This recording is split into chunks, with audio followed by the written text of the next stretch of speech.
आनापान के और विपश्यना के पिछले किसी वीडियो में हमने बात करी थी कि जब हम विपश्यना ध्यान करते हैं, आनापान स्मृति करते हैं, तो हमें आनापान स्मृति करने के बाद हमारी स्मृति बनी रहे, हमारा होश बना रहे।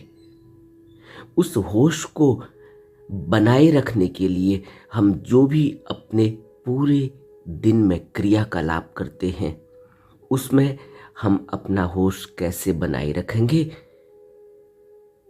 तो भगवान बुद्ध ने इसमें हमें बताया कि इरियापथ, पुरानी भाषा में इरियापथ को कहते थे कि अपनी हरकतों को देखते रहना।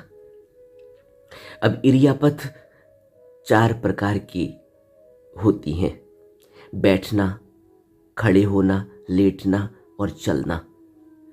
जैसे इरियापथ, पथ का अर्थ ही यह है रास्ता, कि जो भी हम काम कर रहे हो, जिस रास्ते पर भी हम चल रहे हो, जहाँ भी अभी हमारा मन है, जहाँ भी अभी हमारा शरीर है, उसी जगह में हमें कैसे यह एहसास होगा, कैसे यह होश होगा कि हम पूरी तरह से जागृत अवस्था में हैं। इसको कहा कि इरियापथ हमें अपनी जीवन में बनाए रखना चाहिए। इरियापथ को हमेशा ही अपने होश में रखना चाहिए कि जो भी हरकत अभी हो रही हो, जो भी काम हम अभी कर रहे हों, वहाँ हमारा होश बना रहे। अब बात करते हैं कि भगवान बुद्ध ने आनापान स्मृति के संबंध में एक जगह आनंद को क्या कहा था। भगवान बुद्ध आनंद से कहते हैं, आनंद, आनापान स्मृति किसे कहते हैं?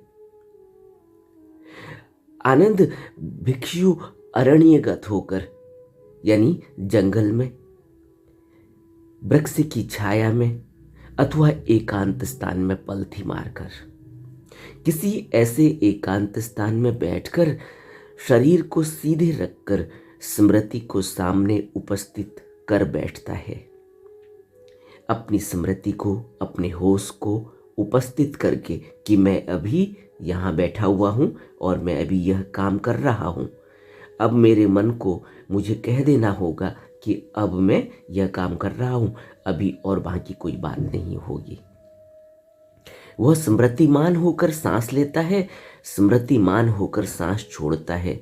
वह लंबी सांस लेते समय जानता है कि मैं लंबी सांस ले रहा हूँ। वह लंबी सांस छोड़ते समय जानता है कि मैं लंबी सांस छोड़ रहा हूँ। वह छोटी सांस लेते समय जानता है कि मैं छोटी सांस ले रहा हूँ। वह छोटी सांस छोड़ते समय जानता है कि मैं छोटी सांस छोड़ रहा हूँ। वह सारे शरीर के लिए संवेदनशील सांस लेने का अभ्यास करता है। वह सारे शरीर के लिए संवेदनशील सांस छोड़ने का अभ्यास करता है।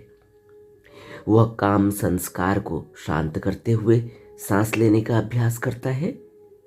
वह काम संस्कार को शांत करते हुए सांस छोड़ने का अभ्यास करता है।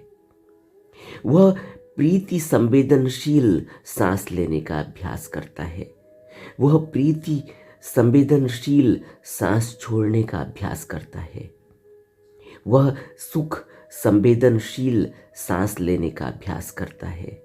वह सुख संवेदनशील सांस छोड़ने का अभ्यास करता है।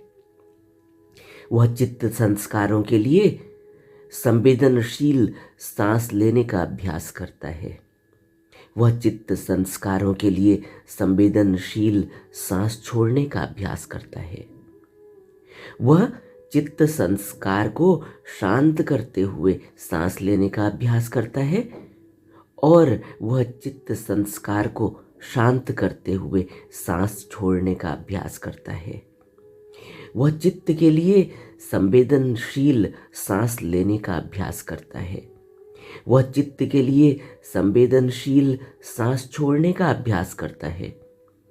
वह चित्त को प्रमुदित करते हुए, चित्त को एकाग्र करते हुए, चित्त को विमुक्त करते हुए, अनित्यानुपश्येय हो, विरागानुपश्येय हो, निरोधानुपश्येय हो, प्रति निसर्गानुपश्येय हो सांस लेने का अभ्यास करता है और प्रति निसर्गानुपश्येय हो सांस छोड़ने का अभ्यास करता है।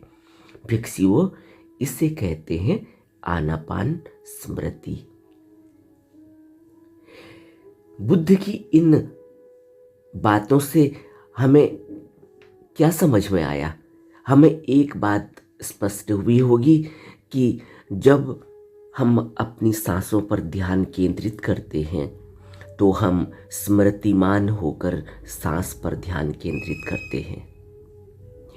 दूसरी बात हमें यह समझ में आई कि लंबी सांस अगर चल रही हो तो लंबी सांस लेते समय हमें यह पता है कि अभी लंबी सांस चल रही है, हम अपनी तरफ से नहीं ले रहे हैं। इस बात को हमेशा ही याद रखना चाहिए कि हम अपनी तरफ से आनापान स्मृति योग में कोई भी सांस लेते या छोड़ते नहीं। जो जैसी चल रही है उसको वैसे ही स्मृतिमान होकर देखते हैं, उसका अनुभव करते हैं, स्मृति बनाए रखकर। तो अगर लंबी सांस चल रही है तो लंबी सांस को देखते हैं, लंबी सांस अगर छूट रही है तो लंबी सांस को छूटते हुए देखते हैं। इसी तरह से संवेदनशील होते हुए हम यह देखते हैं कि सारे शरीर में हमारी सांस जा रही है और सारे शरीर से हमारी सांस बाहर निकल रही है, छूट रही है। इसी तरह से हम अपने काम संस्कार को शांत करते हुए सांस लेने का अभ्यास करते हैं। हमारे अंदर एक भाव है कि अभी हमारा काम संस्कार बिल्कुल शांत है और काम संस्कार भी अभी सांस लेने और सांस छोड़ने में ही स्मृति बनाए हुए है, क्योंकि संस्कार हमारे अंदर हैं, सभी प्रकार के संस्कार हमारे अंदर हैं। हम यहाँ ऐसा नहीं है कि कोई यहाँ बिल्कुल ही ठीक है और कोई यहाँ बिल्कुल ही खराब है। हम सभी के अंदर संस्कार लगे हुए हैं और सभी के अंदर सभी प्रकार के संस्कार लगे हुए हैं। वह सभी संस्कार जो काम से संबंधित हैं, जो तृष्णा से संबंधित हैं, जो द्वेष से संबंधित हैं, जो राग से संबंधित हैं, जो लोभ, मोह, ईर्ष्या, जलन, नफरत, इन सब से संबंधित जो संस्कार हैं वो सबको लगे हुए हैं। इनकी मात्रा कम और अधिक हो सकती है, लेकिन संस्कार अनंत जन्मों से लगे हुए हैं, इसलिए सभी प्रकार के संस्कार लगे हुए हैं। इसलिए बुद्ध हमें यहाँ बताते हैं कि काम संस्कार को शांत करते हुए, अभी मेरे अंदर यह भाव है कि मेरा काम संस्कार बिल्कुल शांत है और अभी मेरा काम संस्कार स्मृतिमान होकर सांस लेने में और सांस छोड़ने में ध्यान दे रहा है। यह बात को हमें अपने सारे संस्कारों को शांत करते हुए मन में हमें सिर्फ स्मृतिवान होकर सांस लेने और सांस छोड़ने पर ध्यान देना है। इसी तरीके से प्रीति संवेदनशील सांस लेने का अभ्यास करता है। बुद्ध कहते हैं प्रीति संवेदनशील सांस छोड़ने का अभ्यास करता है, सुख संवेदनशील सांस लेने का अभ्यास करता है, सुख संवेदनशील सांस छोड़ने का अभ्यास करता है। यह प्रीति, यह सुख, यह चित्त संस्कारों के लिए संवेदनशील सांस छोड़ने का अभ्यास करना, चित्त संस्कारों के लिए संवेदनशील सांस लेने का अभ्यास करना, यह सब क्या है? यह सब हमारे अंदर जो भी संस्कार हैं उन सभी संस्कारों को शांत करते हुए हम अपने अंदर से इन सभी संस्कारों को शांत करते हुए विदा करने का अभ्यास करते हैं। यह भावना है, यह भाव है जो हम आनापान स्मृति योग में बिल्कुल शांत बैठकर, एक मुद्रा में बैठकर, अपने स्मृति को सामने उपस्थित करके बैठते हैं। बुद्ध कह रहे हैं कि शरीर को सीधे रखकर स्मृति को सामने उपस्थित कर बैठता है। स्मृति सामने उपस्थित होकर कैसे बैठ पाएंगे हम, अगर हमारा ख्याल यह होगा कि अभी यह काम करना है, अभी वह काम करना है, अभी थोड़ी देर में यह आज का प्लान है, अभी कल यह हुआ था, परसों यह हुआ था, आगे को यह होने वाला है। अगर इस तरीके के भाव और इस तरह के विचार चलेंगे तो फिर हम बैठ नहीं पाएंगे। तो हमें इसीलिए बुद्ध कह रहे हैं कि सबसे पहले तो यह अपने अंदर अच्छी तरह से आनापान स्मृति को करते समय यह बिठा लें कि मैं एकांत स्थान में बैठा हूँ, मैंने पलथी मारी हुई है, मैं पलथी मारकर शरीर को सीधे रखकर अपनी स्मृति को, अपने होश को, अपने जागरण को अपने सामने उपस्थित करके बैठता हूँ, जिसको हम बार बार कहते हैं कि मन को हमने एक दृष्टा की तरह अपने सामने रख दिया है। अब वह दृष्टा बनकर सारी जो भी चल रही है हमारे शरीर के अंदर, जो भी चल रहा है, उस सब को अब वह ध्यान से सिर्फ उसको अवलोकन कर रहा है, उसका निरीक्षण कर रहा है, उसको ऑब्जर्व कर रहा है। अपनी तरफ से कुछ जोड़ता नहीं, अपनी तरफ से कुछ घटाता नहीं, जो भी चल रहा है उसको देख रहा है। इसी तरह से वह अनित्यानुपश्ययी को सामने रखकर सांस को देख रहा है, विरागानुपश्ययी को सामने रखकर देख रहा है कि सांस चल रही है, सांस छूट रही है, प्रति निसर्गानुपश्ययी को सामने रखकर, यानी जो भी हमारे अंदर भावनाएं हैं, जो भी हमारे अंदर संस्कार हैं, उन सभी संस्कारों को अभी हमने वो सारी पिटारी सामने रख दी है और हमारा मन उस सब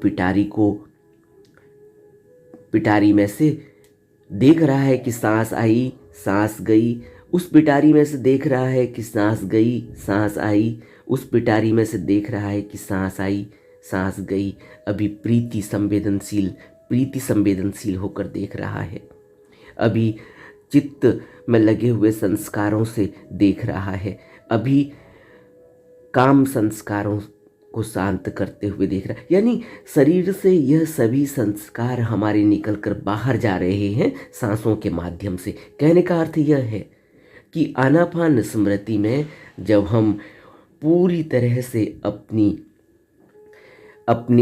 स्मृति को अपने सामने उपस्थित रखकर बैठते हैं तो जितने भी संस्कार हमारे अंदर हैं वह हमारे अंदर से बाहर निकलकर सांस के जरिए बाहर जाते हैं और एक शुद्ध, जिसको कह रहे हैं ना कि संवेदनशील होकर सांस लेने का अभ्यास करता है, प्रीति संवेदनशील होकर। तो प्रीति हमारे अंदर, प्रीति का भाव हमारे अंदर से जो है निकल रहा है और प्रीति का भाव हमारे अंदर नई सांस में बैठ रहा है। तो नई सांस में आ रहा है और पुरानी सांस में अंदर से बाहर निकल रहा है। इस तरह से जो हमारी जड़ें हैं संस्कारों की, वह संस्कारों की जड़ें सब टूटती हैं, सब उखड़ती हैं, क्योंकि जब तक संस्कारों की जड़ें ढीली नहीं होंगी तब तक हम विपश्यना में अपने ध्यान को स्थिर नहीं कर पाएंगे। क्योंकि विपश्यना में हमें क्या करना होता है, विपश्यना में हमने अपने पूरे ध्यान को अपनी वेदनाओं में, अपनी भावनाओं में, अपनी कामनाओं में, अपने अंदर शरीर के अंदर उठ रही तरंगों में, कैसे उठ रही है, कैसे उनका नाश हो रहा है, कैसे उठ रही है फिर कैसे नाश हो रहा है, यह सब हम देखते हैं। इसी तरह से आनापान स्मृति में भी हम यही कर रहे हैं। आनापान स्मृति में तो हम कुछ कर ही नहीं रहे हैं, सिर्फ अपने अंदर जो संस्कार लगे हुए हैं उनको उनकी जड़ों को उखड़ते हुए महसूस कर रहे हैं कि सांसों के माध्यम से यह बाहर निकल रही हैं। वह अपने आप ढीली होती जाती हैं।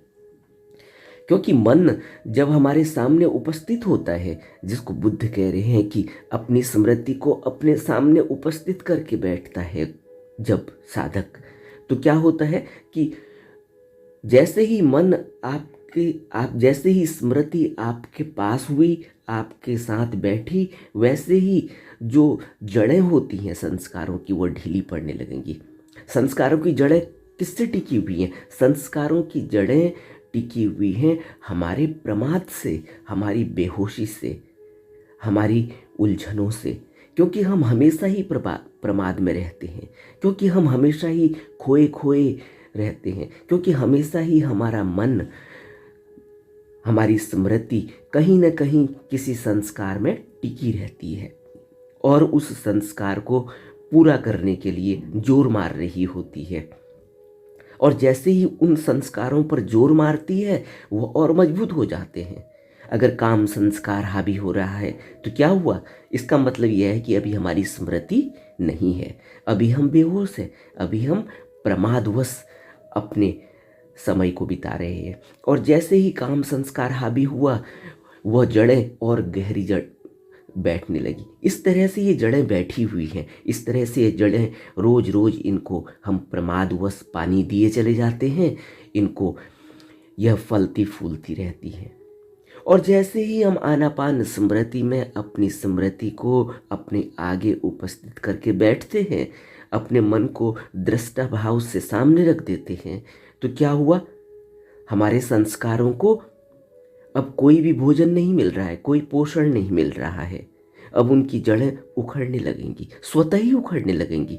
जिस तरह से अगर हमें प्यास लगी हो और हमें पानी न मिले तो हमारा क्या हाल होगा?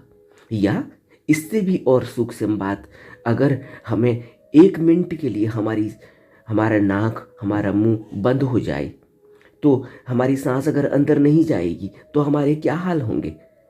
हमारे प्राण फड़फड़ाने लगेंगे, हमें बहुत बेचैनी होने लगेंगी, और इस बेचैनी में हमारा दम, हमारा शरीर टूटने लगेगा। इसी तरह से संस्कारों के साथ होता है। जैसे ही हमने अपनी स्मृति को बनाकर बिठाकर रखा, वैसे ही इन संस्कारों का दम निकलने लगा, यह फड़फड़ाने लगे, यह टूटने लगे। इसलिए आनापान स्मृति बहुत ही अच्छी साधना है, बहुत ही सरल साधना है, जिसमें कुछ करना ही नहीं होता। न कोई मंत्रों का जाप करना, न कोई और विधि विधान करना, न कोई शरीर से कोई कृत्य करना, न कोई मन से कोई कृत्य करना, कुछ भी तो नहीं करना है। सिर्फ अपनी स्मृति को, क्योंकि हम जानते हैं कि हमारा मन तो हमें महसूस तो होता ही है। ऐसा तो नहीं है कि शरीर ही महसूस हो रहा है, मन भी महसूस होता है। उस मन को बिल्कुल अपने सामने लाकर रख देना है कि चलो अब थोड़ी देर बैठकर हम सिर्फ शरीर और मन को साथ रखकर सिर्फ एक अभ्यास करते हैं कि हम देखते हैं कि क्या चल रहा है। कुदरत जन्य तरह से अपने आप चलता है। और जैसे ही हमने मन को रोका, जैसे ही हमने उसको स्थिर किया, वैसे ही सारे संस्कारों का प्रहार होना स्वतः होने लगता है, कुछ करना नहीं होता। यहाँ बुद्ध ने कहा कि इरियापथ, क्योंकि यह काम हम 24 घंटे नहीं कर सकते, जैसे हमने पिछली वीडियो में बात करी थी।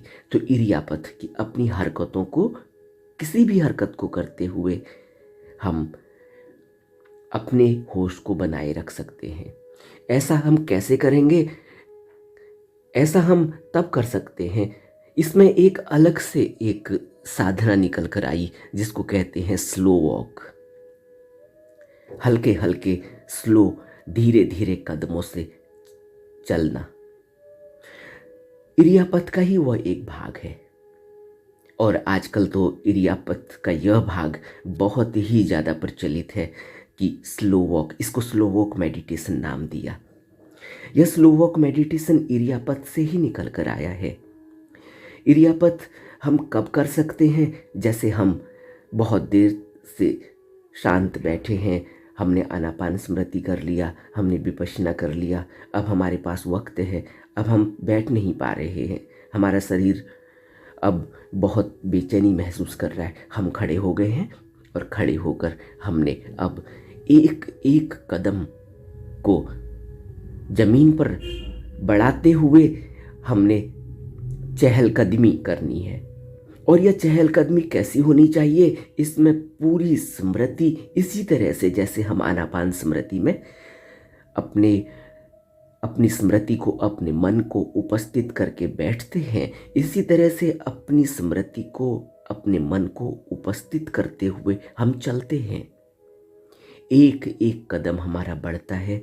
हमें होश है कि हमारा कदम उठा, हमें होश है कि हमारा पहला कदम स्थिर है जो उठा था पहले, और अब दूसरा कदम उठ रहा है। मुझे पूरा होश है कि यह कदम उठा, और मुझे पूरा होश है कि यह कदम आगे जमीन में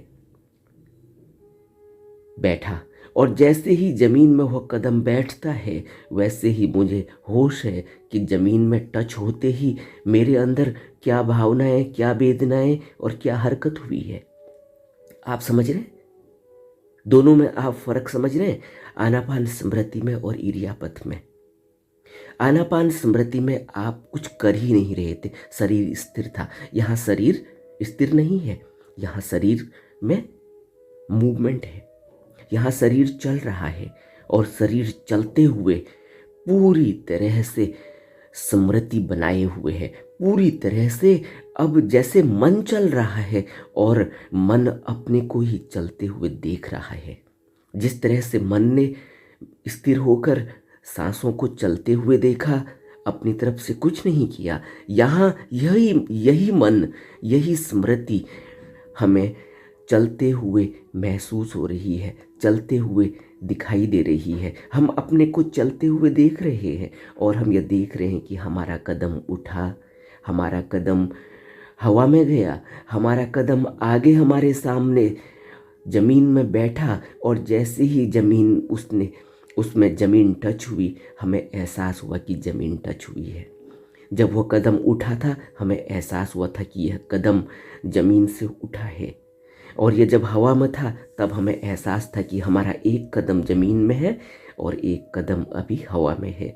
और जब यह कदम आगे बैठा है ज़मीन में, तो हमें एहसास है कि ज़मीन में यह कदम बैठा। ज़मीन में जब वह कदम स्थिर हुआ, पूरी तरह से हमारा पंजा और हमारा पूरा पाँव ज़मीन पर बैठा, हमें पता चला कि पंजा नहीं, अब पूरा पाँव ज़मीन में बैठा है और पूरी ज़मीन को महसूस कर रहा है। और फिर हमारा दूसरा पाँव उठा। जब दूसरा पाँव उठता है तो पंजे में एक घर्षण होता है। जब पंजे में घर्षण होता है, तो जब पंजे में घर्षण हुआ, मुझे पता चला कि पंजे में घर्षण हुआ। और जब वो हवा में उठा, तो मुझे पता है कि वो हवा में उठा है। और मुझे पता है कि मेरा पहला कदम जो ज़मीन में स्थिर है, वह अभी पूरी ताकत से, उसमें वजन मेरे शरीर का पड़ा है और वह पूरी तरह से स्थिर है, उसमें कोई कंपन नहीं। फिर जब पहला कदम पड़ा, पहला कदम जब पड़ता है तो एड़ी पहले पड़ती है। कभी ध्यान किया होगा आपने, नहीं किया तो अब करना। जब एड़ी पड़ती है तो एड़ी पड़ी ज़मीन पर, मुझे पता चला कि एड़ी ज़मीन पर पड़ी। और फिर पूरा पंजा और पूरा पाँव ज़मीन में बैठा, मुझे पता चला कि मेरा पूरा पाँव ज़मीन में बैठा। और जब यह स्लो वॉक होता है, जब यह चलता है स्लो वॉक, तो उस समय हम ऐसे ही चलते हैं जैसे पानी चलता है। पानी जैसे एक बहाव में चलता है। ज़मीन पूरी तरह से शांत जब होती है, मैदानी भाग में जब पानी चलता है, जब उबड़ खाबड़ में चलता है, जब पहाड़ों में चलता है, तब नहीं। हमारी पूरी ज़िंदगी उबड़ खाबड़, और हमारी पूरी ज़िंदगी जिस तरह से पहाड़ों से पानी ज़मीन में गिरता है, वैसे ही चल रही है अब तक। और जब हम भगवान बुद्ध की देशनाओं को अपनी ज़िंदगी में उतारने की कोशिश करते हैं, आनापान स्मृति करते हैं, तब हमें पहली बार पता चलता है कि अब हमारा जीवन ऐसे चल रहा है जैसे पानी ज़मीन में, पानी मैदानी भाग में आया, समतल ज़मीन में आया। अब समतल ज़मीन में हम जिस तरह से पानी चलता है, वैसे चल रहे होते हैं। और एक एक कदम का हमें एहसास है। इसलिए बुद्ध ने कहा कि भिक्षु 3 कदम से ज़्यादा आगे नहीं देखता।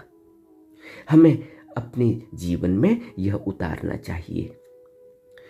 3 कदम से आगे का अर्थ क्या है? वो देखते रहता है, वो स्मृतिवान होकर देखते रहता है कि मेरे कदम किस तरह से। स्मृतिवान होकर देखने का अर्थ यह नहीं कि आंखों से देखता है, उसका पूरा मन उसके साथ है और मन इन सभी बातों को ऑब्जर्व कर रहा है और उसकी निगाह, उसकी निगरानी है कि क्या शरीर में हरकत हो रही है। और धीरे धीरे हम ऐसे ही चलते हैं जैसे पानी मैदानी भाग में चलता है, और इस चलने के साथ साथ हम धन्यवाद के भाव से भर जाते हैं, क्योंकि जिस जमीन का भार यह शरीर ले रहा है, इस शरीर पर जो यह शरीर जो जमीन पर अपना भार डाल रहा है, इसलिए जमीन पर जब पाँव पड़ता है तो वह भी ऐसे ही पड़ता है जैसे कोई फूल जमीन में गिरता है, बिल्कुल हल्का। जमीन में भार ऐसे नहीं डालना है कि एक हाथी की तरह। एक हाथी भी मदमस्त होकर जब चलता है, अपने आनंदित स्थिति में चलता है, उसको कभी ध्यान से देखना किस तरह से उसके पांव पड़ते हैं। हम तो जानवरों से भी गए गुजरे हो चुके हैं। हमारे जीवन में कोई भी रिदम नहीं, हमारे जीवन में कोई भी संगीत नहीं। हमारा जीवन बहुत ही उबड़ खाबड़ जीवन हो चुका है। क्यों हुआ? तृष्णा की दौड़ के कारण। अब तो जब रुके हैं, अब जब बुद्ध की दया दृष्टि, जब गुरु की कृपा हमारे ऊपर हुई, तो अब हमें यह अब हमारे ऊपर है, यह अब हमें करना है। तो जब पांव जमीन में पड़े, एक धन्यवाद का भाव उस धरती माता के लिए और एक धन्यवाद का भाव जब भरता है मन में, तो फिर पांव इस तरह से उबड़ खाबड़ तरीके से नहीं पड़ते, फिर पांव ऐसे ही पड़ते हैं जैसे मैं निर्भर हूं। कभी ऐसा हुआ था, गुरु नानक कहते हैं कि कभी किसी गांव से गुजरे, रात होने लगी, तो गांव में ही उनको अब डेरा रात का लगाना था। लेकिन गांव के निवासी नाराज हो गए। वो बोले नहीं, यहाँ कोई गांव में हमारे पास कोई जगह नहीं। तो कहते हैं कि नानक ने कहा कि मुझे कोई जगह नहीं चाहिए, मैं तो ऐसे ही जिस तरह से पानी के ऊपर फूल तैरता है, वैसे ही मैं भी जमीन के ऊपर रहता हूं। मुझे कोई अतिरिक्त जमीन की आवश्यकता नहीं। कुछ इस तरह से नानक ने कहा। नानक के शब्द थे। कहने का अर्थ यह है, शब्द बिल्कुल उसी तरह से न हो जिस तरह से कहीं वाणी में दर्ज किए गए हों, लेकिन जो कहने का तात्पर्य है वो यही है कि जो एक बुद्ध पुरुष होता है वह इसी तरह से तैरता है जमीन में। वह जमीन में भार नहीं डालता, वह जमीन का भार, जमीन में कोई किसी भी तरह का कोई भार नहीं डालता, जमीन में किसी भी तरह की कोई अड़चन नहीं डालता, कोई अतिक्रमण नहीं करता। इसी तरह से हमें अपने जीवन को जीना होगा, नहीं तो संस्कार तो अनंत जन्मों के हैं, कैसे उन संस्कारों का नाश होगा जरा सोचो तो। और बुद्ध पुरुषों ने हमें कितनी आसान शिक्षा दी, लेकिन इतनी स्मृति बनाकर करना होगा।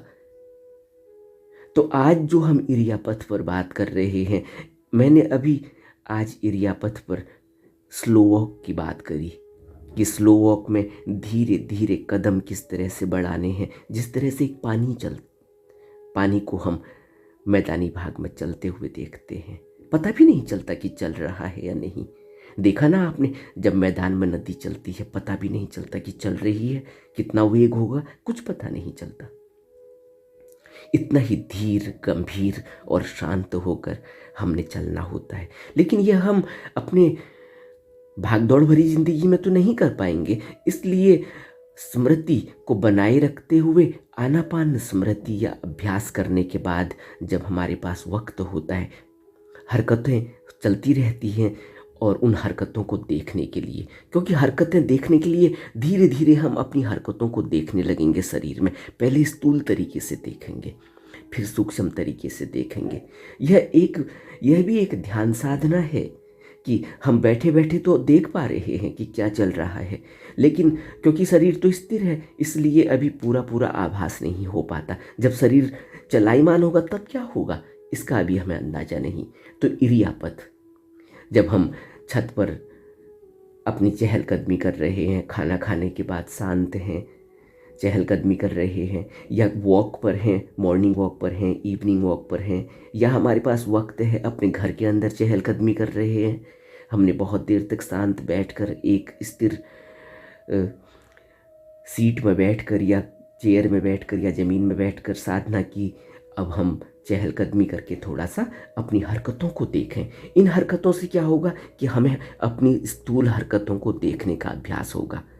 अपने शरीर में जब हरकतें होती हैं तो क्या मैं उन हरकतों के वक्त पूरी तरह से स्मृति बनाए हुए हूँ या नहीं हूँ, यह अभ्यास करना होता है।